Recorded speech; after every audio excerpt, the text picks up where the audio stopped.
lucky once to do a small video interview with this Mr. John Grimaldi.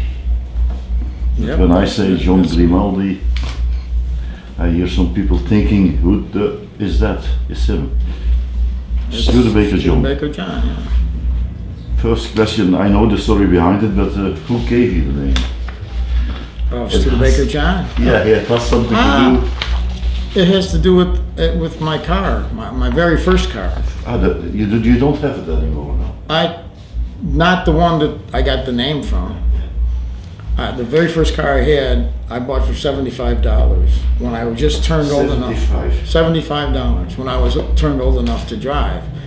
Studebaker had been out of business about 3 or 4 years, and the car was, had rust on the sides, and it was a little compact car for Studebaker, not the Hawk.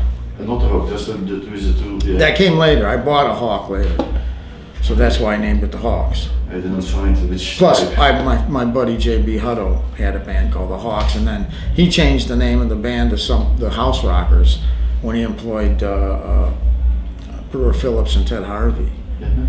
So I figured I'd keep the Hawks going in Chicago for him if he ever wanted them back, and just take the name back. Well, he called himself the New Hawks then after he came back, so he let me keep the Hawks for a while. So they saw a man with a car with a Studebaker. That's Studebaker. Right, I was going to school and hanging around with a bunch of kids, guys, Yeah. and I'm the only one that drove a Studebaker. There was about 3 or 4 guys named John, so I got the name Studebaker John because I would pull up in a Studebaker and they would laugh. Yeah. Because this was not like a luxury car or some kind of car that a young kid would like. No. It was just an old car. It's a special feeling for you. I loved it. Yeah. Unfortunately, I got in an accident. I got in an accident with it, which wasn't my fault, but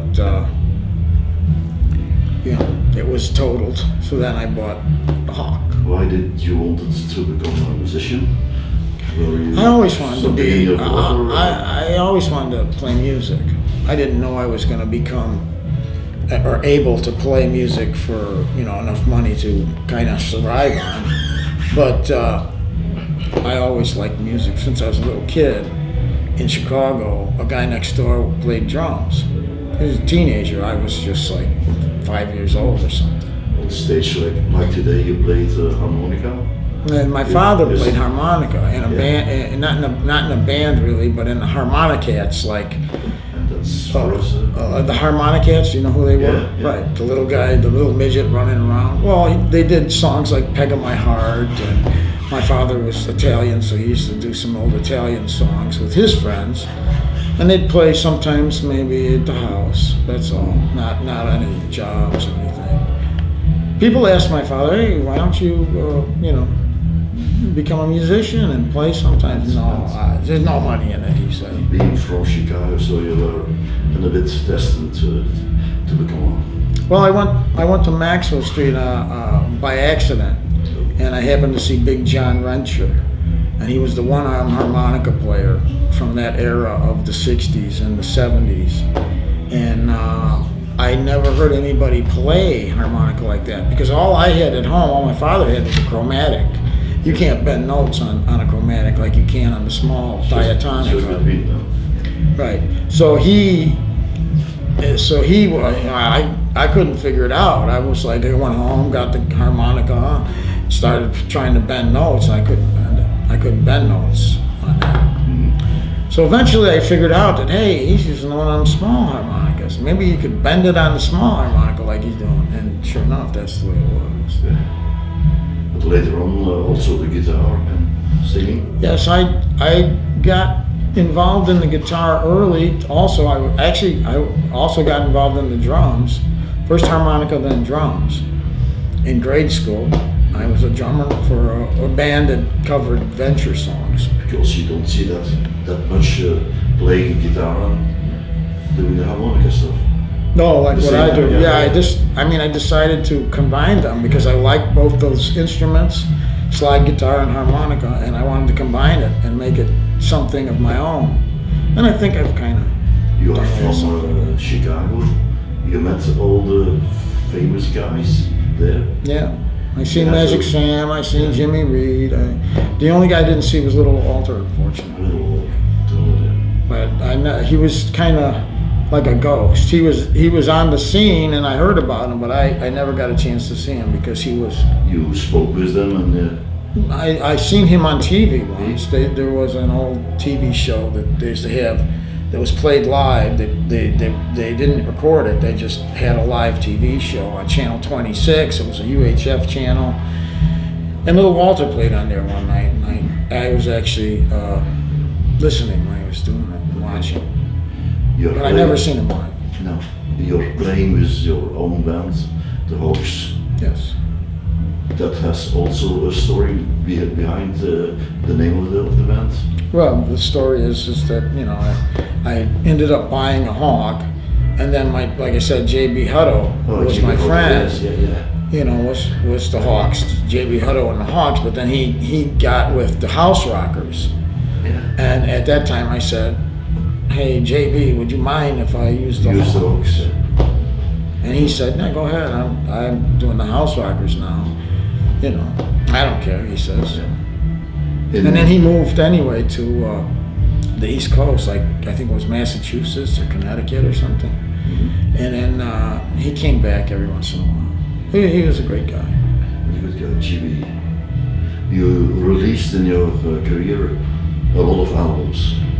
A lot. A lot. It's probably going on 20. I think 18 at least, maybe more. I don't know. I always try to count them, but it's very Well, difficult. if you count the ones I was like a session musician for, it'd be well over 30, maybe even 40. But I was only a session guy for them. Oh, yeah. So I don't count those. I got on my desk to review your album Songs for None in 2017. It's a pretty big change of pace for somebody like me, right? A Did you think so? tribute to the legends. A tribute to the legends, but also tribute, but in a different way. It was a softer sound, Yeah. and it was more. It also had to do with like, I wanted to combine the folk music that started the blues going in the first place.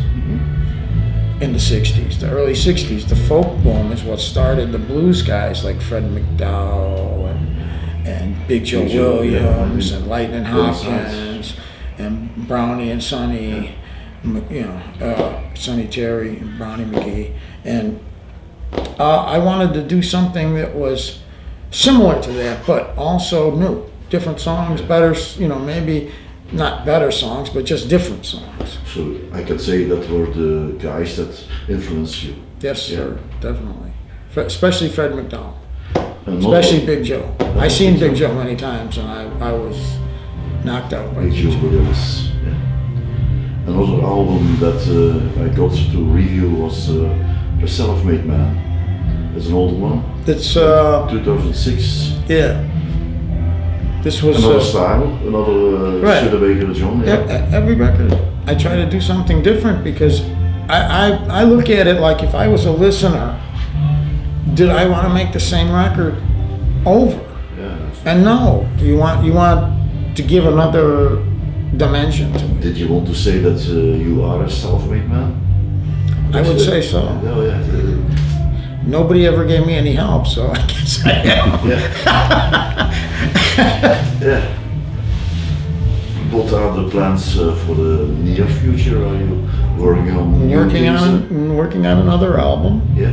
Working on one that's kind of like an extension of Songs for None, but a little bit more with a updated, almost version. And also I'm playing a resonator for the first time on a CD. The metal guitar. The metal guitar the whole way.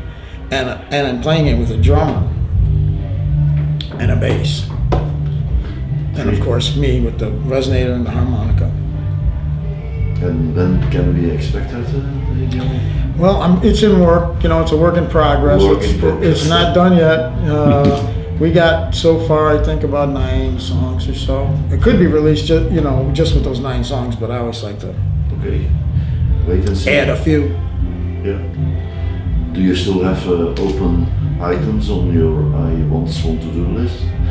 Call it the bucket list? Yeah, I'd like to play all the festivals again that I played over the years. Ooh. This is a good start for that, right, Frankie?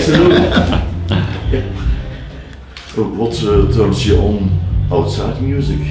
Do you have other things that you do in your life when you're not? Well, for years I did construction work and plumbing work. That was my father had a company that was plumbing work, and did you yourself? I had to do that for years, yeah, because you don't just all of a sudden come out of nowhere and become like some kind of guy that could make a living off of playing music. It just don't work that way. I paid my dues in all the clubs around Chicago and the Midwest, and eventually worked my way up.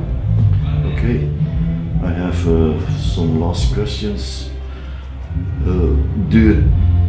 Are there any regrets in your life, or things that you should have done? Regrets? I don't know if you want to print this though. Do you want to print it? My biggest regret is I was signed to a label in Belgium. In Belgium? Yes. Double Trouble Records. Nico. Double Trouble, yes. Nico Merkens and Parsifal. That wasn't that I should have stood with them, because I seen success here a little bit, and I figured, I got to go to the States and do the same thing.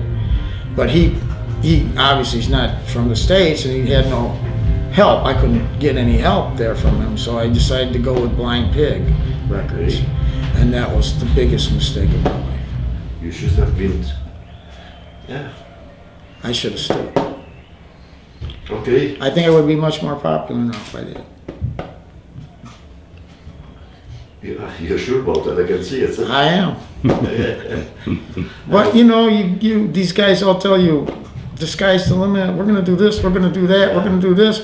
We've got a pocket full of money for you. And then when the smoke settles, you don't have anything. You don't get nothing. They steal everything from you. So you may not want to print all of that. What did you learn about yourself by being a musician? I don't know. It's being a musician for me, because I write songs. It's very introspective. Yeah. I look inside myself. You can't ventilate. All my songs are based on my life or something. Because I don't know. I'm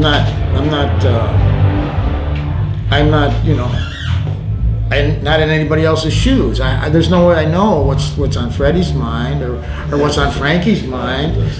You only know what you think. You only know what your reality is. So the song about the fine Cadillac is about a new car.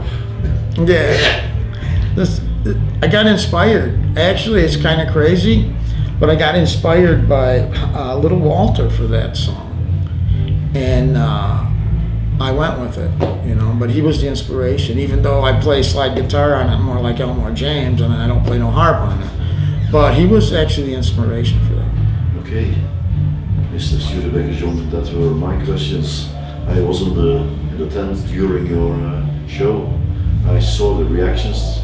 I think it was a good show. I think so too. Yeah. I think the people. I hope that you enjoyed it too. I did. We played a lot of the old songs from about 3 or 4 of the old songs from the Parsifal stuff that we did, and then I added a few new ones because I'm on a record label called ZYX, and they're out of Germany, and.